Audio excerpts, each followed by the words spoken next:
தேவனை நோக்கி காத்திரு. சங்கீதம் 42:11. இந்த வார்த்தை எவ்வளவு அழகா இருக்கு, கொஞ்சம் யோசிங்க. ஆண்டவர் சொல்றாரு, ஆத்மாவே நீ ஏன் கலங்குற? அப்போ இந்த கலக்கம், இந்த அழுக, இந்த தடுமாற்றம், எல்லாத்த குறித்த கவலை எங்கிருந்து புறப்படும்னா ஆத்மா கிட்டே இருந்து புறப்படும். அதனாலதான் தாவீது தன்னுடைய ஆத்மாவோட அவரே பேசிக்கொள்கிறார். நீ ஏன் பயப்படுற?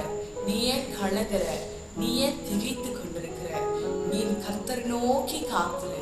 அப்போ அவர் சொல்றாரு, பயப்படும் போது, கலக்கம் வரும்பொழுது, திகைக்கும் பொழுது அதற்கான சொல்யூஷன் என்னன்னா, ஆண்டவரை நோக்கி காத்திருக்கணுமா, இயேசப்பாவை நோக்கி காத்திருக்கணுமா. அவரை நோக்கி காத்துட்டு இருக்கும் பொழுது அந்த கலக்கங்கள், அந்த தடுமாற்றங்கள், அந்த பயங்கள் எல்லாவற்றிற்கும் தேவன் விடுதலை கொடுக்க போதுமான ஆண்டவராக இருக்கிறார். அதான் தேவன் இன்றைக்கு உங்களோடு பேசுகிறார். நீ ஏன் கலங்குற? நீ ஏன் திகைத்து கொண்டிருக்கிற? நீ ஏன் தடுமாறுற? அவரை நோக்கி காத்துரு, அவரையே பிடித்து கொண்டிரு. அவர் உனக்காக எல்லாவற்றையும் செய்ய போதுமான தேவனா இருக்கிறார், வல்லமையுள்ள தேவனா இருக்கிறார். நீங்க கலங்குனீங்கன்னா ஒரு விஷயத்த உங்களால முழுசா செய்ய முடியாது.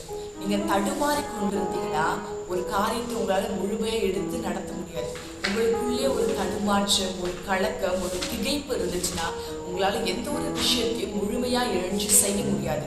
அப்போ நீங்க தைரியமா இருக்கும் பொழுதுதான் எந்த ஒரு காரியமா இருந்தாலும் உங்களால செய்ய முடியும். அதனாலதான் தேவன் இன்றைக்கு உங்களோடு பேசி கொண்டிருக்கிறார். உங்கள் ஆத்மா கலக்கமடைய தேவையில்லை, உங்க ஆத்மா திகைக்க தேவையில்லை. எதனால கலக்கும்? எதிர்காலத்தை குறித்து கலக்குமா? வாழ்க்கை குறித்து கலக்குமா? வேற ஏதாவது வந்துருமோ நினைச்சு சொல்லிட்டு கலங்குறீங்களா? இல்ல, எதை குறித்தும் கலங்காதீங்க. கர்த்தரே உங்களை பார்த்துக் கொள்வார். கர்த்தர் உங்கள் தேவைகளை சந்திப்பார்.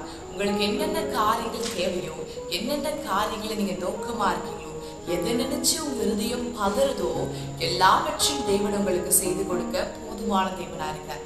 அதனாலதான் அவர் உங்களோடு பேசி கொண்டிருக்கிறார். கலங்காதீங்க. உங்களோட ஆத்மா கலங்க தேவையில்லை, நீங்க பயப்பட தேவையில்லை. உங்க எதிர்காலத்தை அவருடைய கரத்துல ஒப்புக்கொடுங்க. அவரே சகலத்தையும் பார்த்து கொள்வார். இதெல்லாம் ஒரு சின்ன விஷயம்தான், ஒரு சாதாரண விஷயம்தான். இதுக்கே நீங்க இவ்வளவு கலங்கனா?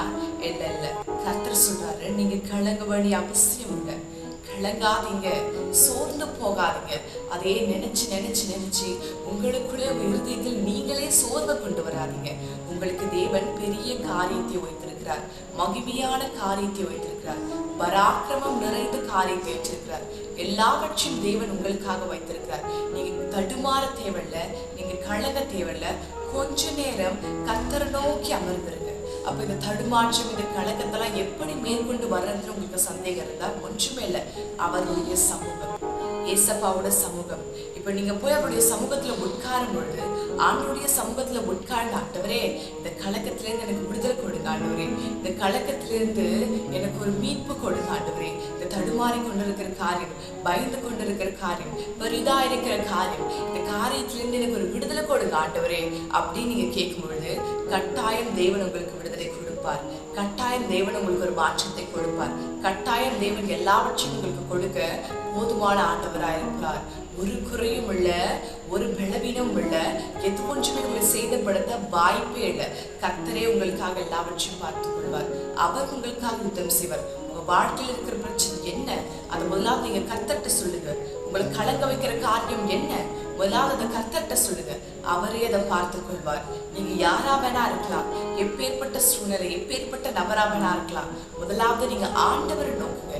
இயேசுவே அவரை நோக்கி கூப்பிடுங்க. அவர் இன்றைக்கு உங்களுக்கு விடுதலை கொடுக்க போதுமான தேவனா இருக்கிறார். இன்றைக்கு உங்களுக்கு மகிமையான காரியத்தை செய்ய வல்லமையுள்ள தேவனா இருக்கிறார். அவரே உங்களுடைய அடைக்கலம், அவரே உங்களுடைய ஆதரவு, அவரே உங்களுக்கு எல்லாமுமா இருக்கிறார். இன்றைக்கு விசுவாசித்து அவரை நோக்கி கூப்பிடுங்க. உங்க பிரச்சனைகள், பாடுகள், கலக்கங்கள் எல்லாவற்றிலிருந்தும் தேவன் உங்களுக்கு விடுதலை கொடுக்க போதுமான ஆண்டவராக இருக்கிறார்.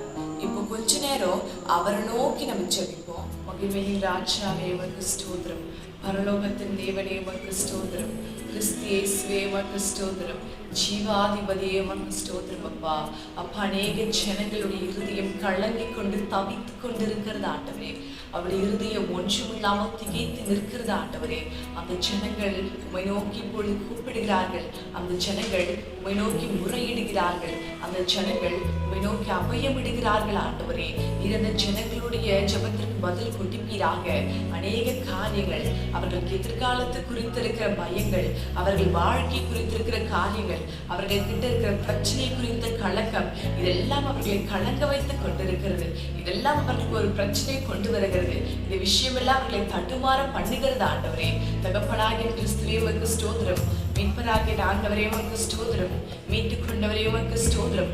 சர்வ வல்லமையுள்ள தேவனே உமக்கு ஸ்தோத்திரம். சர்வலோகத்தின் அதிபதியே உமக்கு ஸ்தோத்திரம். எல்லாவற்றையும் செய்து முடிப்பவரே உமக்கு கோடா கோடி ஸ்தோத்திரம். ஆண்டவரே, அப்பா, ஜனங்களுக்கு இன்றைக்கு விடுதலை கொடுப்பீராக. அப்பா, அவன் பிரச்சனையிலிருந்து விடுதலை கொடுப்பீராக. இயேசுவின் நாமத்தாலே விடுதலை கொண்டும் ஆண்டவரே. அப்பா, அவர்கள் வியாதியிலிருந்து விடுதலை கொடுப்பீராக. இயேசுவின் நாமத்தாலே விடுதலை உண்டாக கடவது. இயேசுவே, நோக்கி கேட்கிற ஒரு பிள்ளைகளுக்கும் இப்பொழுதே நீர் விடுதலை கொட்டும். இயேசு கிறிஸ்துவின் நாமத்தாலே அவர்களுக்கு விடுதலை கொட்டும். மகிமையானவரே, அந்த கலக்கங்கள், எதிர்காலத்தை குறித்திருக்கிற பயங்கள் எல்லாவற்றிற்கும் ஒரு விடுதலை கொட்டுப்பீராக. மகிமையான தேவனை கூட இருங்க. பராக்கிரமம் நிறைந்தவரை கூட இருங்க. சர்வ வல்லமையுள்ள தேவனை கூட இருங்க. அப்பாவை அறியாத ஜனங்கள் அநேக பேர் முதல் முறையாய் நோக்கி கூப்பிடுகிறார்கள். அவர்களுடைய பிரச்சனைக்கும் நீங்க கொஞ்சம் பதில் தருவீராக. அவர்களுடைய பிரச்சனைக்கும் ஒரு விடுதலை தருவீராக. அப்பா, பதில் கொடுங்க, ஆசீர்வதிங்க, மகிமையான காரியத்தை செய்யுங்க. உடைய மெய்யான கரம் பிள்ளைகளோடு இருப்பதாக.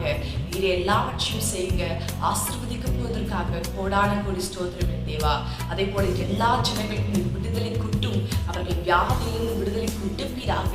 பிரச்சனையிலிருந்து ஒரு தீர்வை கொட்டுப்பீராக. இயேசுவின் நாமத்தாலே வியாதியிலிருந்து விடுதலை உண்டாக கட்டவது. இயேசுவின் நாமத்தாலே பிரச்சனையிலிருந்து விடுதலை உண்டாக கட்டவது. நீர் கூட இருங்க. ஆசீர்வதிங்க பிள்ளைகளை, ஆசீர்வதிங்க ஆண்டவரே. இயேசுவின் நாமத்தாலே அவர்களை நான் ஆசீர்வதிக்கிறேன். நீர் ஆசீர்வதிப்பீராக.